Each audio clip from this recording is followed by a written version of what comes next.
Hello बच्चों, तो आज हम कंटिन्यू कर रहे हैं हमारा पहला chapter some basic concepts of geometry. हमने एक लेक्चर कंप्लीट कर लिया है।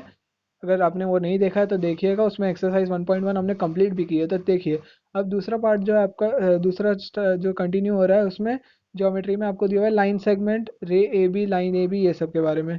इन the book mathematics part 1 for standard 9th we have learned union and intersection of sets in the topic. Now let us describe a segment, a ray and a line as set of points. ठीक है, तो points से ये तीन चीज़ें कैसे बनती हैं, तो देखिए। आपको दिया हुआ है लाइन सेगमेंट, कॉन्ग्रुएंट सेगमेंट, ये सब। चलिए देखते हैं लाइन सेगमेंट्स। देखिए, सिंपल सा तरीका होता है, जब दो पॉइंट्स को आप अटैच कर लेते हो, दो पॉइंट्स होते हैं उसके दोनों साइड, तो होता है लाइन सेगमेंट ए बी। इसको आप लिखते हो सेग ए बी ऐसे करके। ठीक है, वही चीज़ आपको दी हुई है। इसमें एक एग्जांपल दिया हुआ है, the distance between the end points of a segment is called the length of the segment, that is length A B is equal to distance AB. Length AB is equal to 5 and written as AB is equal to 5. रे A B क्या होता है? रे A B में एक side पे arrow रहता है, एक साइड पे पॉइंट रहता है। एरो मतलब ये इधर से कहीं भी एक्सटेंड हो सकता है, कितना भी दूर तक। ओके, देखिए ऐसे, ये जो रे है ये इतना कितना भी एक्सटेंड हो सकता है, क्योंकि उसके एक साइड एरो है। ठीक है, तो देखते हैं उसके बारे में और क्या दिया हुआ है इधर हमें। ray AB, suppose A and B are two distinct points, the union set of all points on set AB and the points P such that ABP is called a ray AB। ठीक है, इसमें AB जो है ये line segment बन जाता है, और उसके आगे ये रे लग जाती है एक। ठीक है, your point A is called the end point of ray AB। ये जो है इसको एंड पॉइंट कहेंगे। ठीक है, AB का एंड पॉइंट, रे AB का। तो देखिए लाइन ए बी दी हुई है, उसके आगे the union of point of the union set of points on ray A B and opposite ray of ray A B is called a line A B. Line को देखिए ऐसे represent करते हैं, दोनों साइड के उसके एरो लगे रहते हैं, यानी कि वो किसी भी साइड से एक्सटेंड किया जा सकता है। ठीक है, कॉन्ग्रुएंट सेगमेंट्स क्या होते हैं? इसमें लाइन सेगमेंट्स होते हैं, और अगर दो सेगमेंट्स का लेंथ जो है वो इक्वल रहता है तो उसे कॉन्ग्रुएंट कहते हैं। कॉन्ग्रुएंसी का सिंबल ऐसा होता है, इज इक्वल टू का सिंबल और उसके ऊपर ऐसा। ठीक है, और क्या दिया हुआ है? रिफ्लेक्सिविटी, सिमेट्री, ट्रांसिटिविटी, ये सब दिया हुआ है आपको। चलिए इसके बारे में भी देख लेते हैं क्या है ये चीज़। प्रॉपर्टीज़ ऑफ कॉन्ग्रुएंट सेगमेंट्स, इसकी कुछ प्रॉपर्टीज़ होती हैं इसकी, जिसमें से एक होता है reflexivity. Segment A B is congruent to segment A B, यानी कि सेगमेंट ए बी जो होगा वो अपने से ही कॉन्ग्रुएंट होगा। ठीक है, ये खुद से ही कॉन्ग्रुएंट रहेगा, क्योंकि इसकी डिस्टेंस इसी से खुद से करेंगे तो फिर चेक करेंगे तो इक्वल ही रहेगी ना, कौन से बदलने वाली है। सिमेट्रिविटी क्या होती है? देखो, सिमेट्री मतलब अगर ये देखो, अगर ए बी सी डी के इक्वल है तो सी डी भी ए बी के इक्वल ही रहेगा। ठीक है ना। इफ ये मैंने आपको बताया भी था पिछले बार, A B is equal to B C, then B C is also equal to A B. ये आपने यूनियन ऑफ सेट्स में पढ़ा भी है पिछले चैप्टर पार्ट 1 में, जिसका मैंने पूरा लेक्चर बना रखा है, आप जाकर जरूर देखिएगा, डिस्क्रिप्शन बॉक्स में लिंक है। ओके, और तीसरा दिया हुआ ट्रांजिटिविटी। इसका सिंपल सा फॉर्मूला ये है कि if 1 is equal to 2 and 2 is equal to 3, then 1 is equal to 3। ये वाला एक इजी तरीका है, यानी कि segment A B is equal to segment C D and segment C D is equal to segment E F, ये एक नया सेगमेंट। तो फिर ये जो सेगमेंट ई एफ जो रहेगा वो सेगमेंट ए बी के भी इक्वल रहेगा। ठीक है, तो ये होता है ट्रांजिटिविटी का इजी तरीका, यही है। 1 is equal to 2 and 2 is equal to 3, then 1 is equal to 3। Mid point of a segment क्या होता है? देखिए, if A M B and seg A M is congruent to segment B M B, यानी कि ये देखिए, अगर एक सेगमेंट है ए बी जिसमें एक बीच का पॉइंट डाला है एम, तो फिर ये मिड पॉइंट कब कहलाएगा? जब उसका लेंथ ए एम के साथ और एम बी के साथ इक्वल रहेगा, यानी कि कॉन्ग्रुएंट रहेगा, तभी वो मिड पॉइंट कहलाएगा। ठीक है, वरना वो नहीं कहलाएगा। हर सेगमेंट का एक ही मिड पॉइंट हो सकता है, उससे ज़्यादा नहीं हो सकते। चलिए अगला देखते हैं, अगला क्या दिया हुआ है? Comparison of segments. If length segment A B is less than that of segment C D, तो हम लिखते हैं seg A B is smaller than segment C D. ठीक है, यही दिया हुआ है आपको।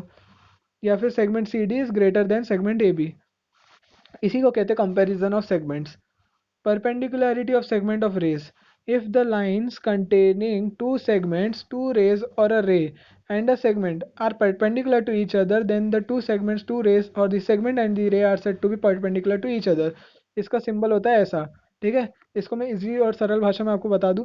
अगर एक रे और एक लाइन सेगमेंट, या फिर एक रे और एक लाइन, हाँ, या फिर एक लाइन सेगमेंट और एक रे या फिर लाइन, ये सब एक दूसरे के परपेंडिकुलर होते हैं, यानी कि 90 डिग्री का एंगल बनाते हैं एक दूसरे से, तो उसे कहेंगे हम line A B is perpendicular to segment A B is perpendicular to ray A B.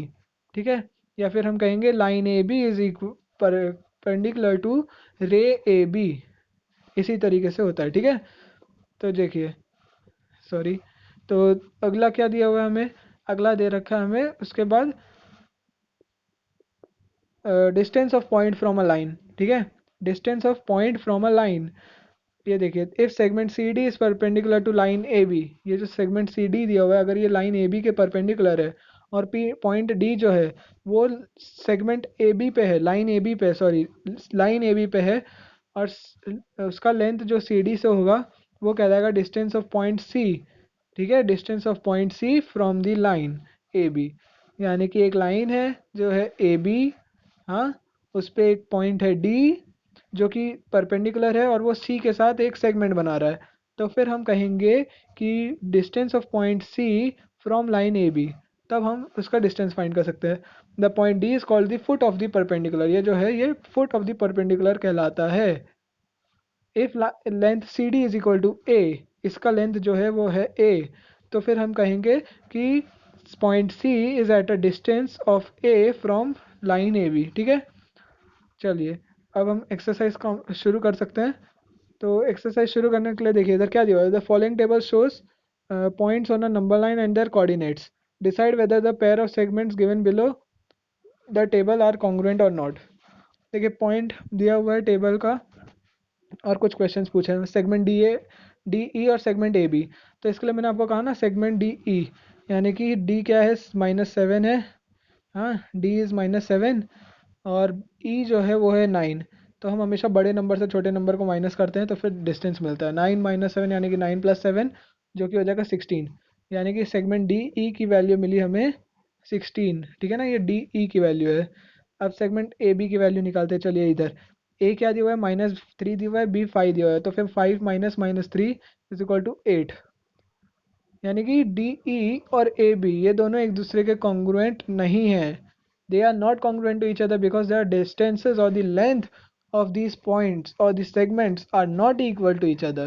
Okay, तो हम इसके लिए अगला क्वेश्चन लेते हैं। अब अगला क्वेश्चन देख लेते हैं। तो फिर अगला क्वेश्चन हमें दिया हुआ है segment B C and segment A D. Segment B C and segment A D, ये वाला मैं चलो आपके लिए छोड़ देता हूँ, ये वाला मैं ये वाला करता हूँ। सेगमेंट बी ई फाइंड करना है, तो फिर 5 9 - 5 हो जाएगा सेगमेंट बी ई का वैल्यू, जो कि मिलेगा हमें 4। और सेगमेंट ए डी का दिया है सेगमेंट ए और डी, यानी कि -3 और -7, तो फिर -3 बड़ा होता है, तो फिर -3 -7 जो कि हो जाएगा -3 + 7 -3 + 7, जिसकी वजह से हमें मिलेगा 4। यानी कि ये दोनों जो हैं एक दूसरे से कॉन्ग्रुएंट होंगे, यानी कि seg A B E is congruent to seg A D. Okay, ये मिला हमें। चलिए अब ये इसके आगे हमें और क्वेश्चंस दिए हुए हैं, पॉइंट मिड पॉइंट के क्वेश्चंस है। ठीक है, मिड पॉइंट मैंने आपको बताया कि एक ही सेगमेंट पे होता है, लेकिन उसका डिस्टेंस जो होता है वो दोनों साइड के उसके पॉइंट से इक्वल होना चाहिए। तो फिर देखिए point M is the mid point of segment A B, if A B is equal to 8 find the length of A M.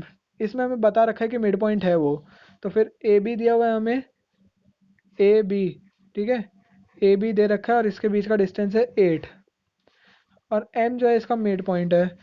अब हमें फाइंड करना है distance A M, distance A M है ना, लेंथ ऑफ ए एम, यानी कि इस point का डिस्टेंस फाइंड करना है, इसका, इन दोनों के बीच का। तो फिर देखिए अगर 8 है तो फिर ये मिड पॉइंट जो होता है ना वो किसी भी लाइन सेगमेंट को दो इक्वल पार्ट्स में डिवाइड करता है। अब हमें अगर दो उस लाइन सेगमेंट की लेंथ पता है, जैसे कि 8 है उसकी लेंथ, तो हमें मिड पॉइंट का लेंथ मिल जाएगा हर एक पॉइंट से, जो कि हो जाएगा 4। ठीक है, तो ये हुआ उसका क्रिस्टल क्लियर आंसर। चलिए अगला क्वेश्चन भी है, इजी है, मिड पॉइंट का ही है एकदम, तो देखते हैं वो भी। चलिए अगला क्वेश्चन है, point P is the mid point of C D, if C P is equal to 2.5 then length C D is equal to. देखिए ये सी पी है, हाँ, सी और पी, पॉइंट पी है मिड पॉइंट, सॉरी, तो ये C D है और पॉइंट पी उसका मिड पॉइंट है, हमें सी पी की लेंथ दी हुई है 2.5। अब देखिए 2.5 और इस साइड भी 2.5 होगा, तो 2.5 प्लस 2.5 हमें मिलेगा आंसर 5.0। तो सी डी की वैल्यू जो होगी वो होगी 5.0, और इसी तरीके से आप उसको लिख सकते हो। ठीक है, तो अगला क्वेश्चन दिया हुआ है, if A B is equal to if AB is equal to 5 centimeter and BP is equal to 2 centimeter and AP is equal to 3.4 centimeter, compare the segments। देखिए इसमें डिस्टेंसेस दिए हुए हैं, वैल्यूज दिए हुए हैं, तो इसको आप ऐसे लिख सकते हो कि AB is greater then AP and AP is greater then BP। Okay, तो ये हुआ कंपैरिजन, क्योंकि 5 सेंटीमीटर इज ग्रेटर देन, एक minute, 5 is greater then 3.4 and 3.4 is greater then 2। तो ये हुआ आपका सिंपल सा आंसर। ये एक्सरसाइज और भी है इसमें क्वेश्चन, तो वो भी देख लेते हैं हम। Write the answers to the following questions with reference to the figure 1.13। ठीक है, write the name of the opposite ray of ray R P. तो रे आर पी इस तरफ है, यानी कि ये इतनी रे है, तो उसकी अपोजिट रे होगी रे आर एस। ठीक है, रे आर एस उसकी अपोजिट रे होगी। Right the intersection set of रे पी क्यू एंड रे आर पी। पी क्यू और रे आर पी के इंटरसेक्शन सेट होगा पॉइंट पी। ठीक है ना। Right the union set of रे Q, right the union set of रे पी क्यू एंड रे क्यू आर। रे पी क्यू और रे क्यू आर, क्यू कहाँ है इसमें पॉइंट, हाँ ये क्यू है, सॉरी। रे पी क्यू और रे क्यू आर का यूनियन क्या होगा, रे आर क्यू होगा। ठीक है, रे आर क्यू ही उसका यूनियन रहेगा। State the rays of which segment Q R is a subset. Q R जो है, ये क्यू आर किसका सबसेट है, क्यू टी का। ठीक है, क्यू टी जो है वो रे क्यू टी इसका सबसेट हुआ, रे क्यू टी का सबसेट हुआ। चलिए बाकी का क्वेश्चंस आप खुद से कर सकते हो। राइट द इंटर, मैं एक लास्ट वाला ये वाला दिखा देता हूँ आपको। Right the intersection set of ray R S P and रे एस टी। तो इसका रे एस पी और रे एस टी का इंटरसेक्शन सेट होगा आपका रे आर टी, रे आर टी। और फिर आंसर द क्वेश्चन इसमें दिया हुआ है with the help of the figure. इसमें देखिए पॉइंट्स दिए हुए हैं, उसके कोऑर्डिनेट्स भी दिए हुए हैं साथ ही साथ। तो आपको state the points which are equidistant from point B. Point B से इक्वी डिस्टेंट क्या है, ये पॉइंट सी और पॉइंट ए है, क्योंकि दोनों ही 2 2 के गैप पे है। ठीक है, और right a pair of points equi distance from point Q. Ray of pair, right a pair of points equi distance from point Q. तो फिर पॉइंट क्यू से इक्वी डिस्टेंस पे ये देखिए ये दोनों पेयर्स हैं, जो कि होंगे एल पी, क्यू पी और Q R. Find distance U V, find distance U V, distance P C, distance V B और डिस्टेंस यू एल। तो डिस्टेंस कैसे फाइंड करना है वो तो आपने सिखाई था, ये आप खुद से कर सकते हो। ओके, तो ये ये एक्सरसाइज भी ख़त्म हुई। और वीडियो अगर पसंद आया हो तो लाइक ज़रूर कर देना और चैनल को सब्सक्राइब भी कर दीजिएगा। Thank you.